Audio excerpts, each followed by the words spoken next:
আসসালামু আলাইকুম ওয়া রাহমাতুল্লাহি ওয়া বারাকাতুহু। অত্যন্ত গুরুত্বপূর্ণ একটা ভিডিও নিয়ে আপনাদের মাঝখানে হাজির হয়ে গেলাম, আপনাদের শাকিল খান। তো দেখতে পারতেছেন এটা কত সুন্দর একটা ব্রিজ, ঠিক আছে।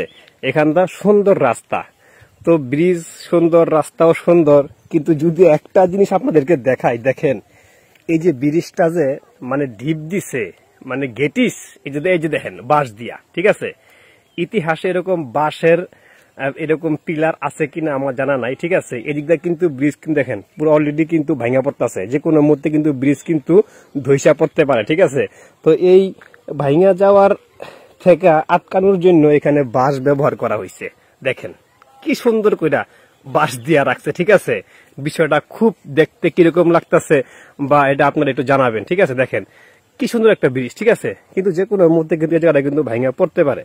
কিন্তু বাঁশের কারুকাজটা দেখে খুব ভালো লাগছে আমার কাছে, ঠিক আছে। এরকম কারুকাজ আর কোথাও আছে কিনা আমার জানা নাই, যদি জেনে থাকেন তাহলে অবশ্যই জানাবেন, ঠিক আছে।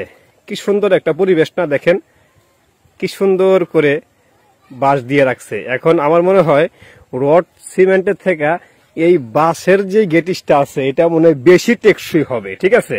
যদি টেকসই না হইতো তাহলে কিন্তু এই বাঁশ কিন্তু ব্যবহার করতো না, ঠিক আছে।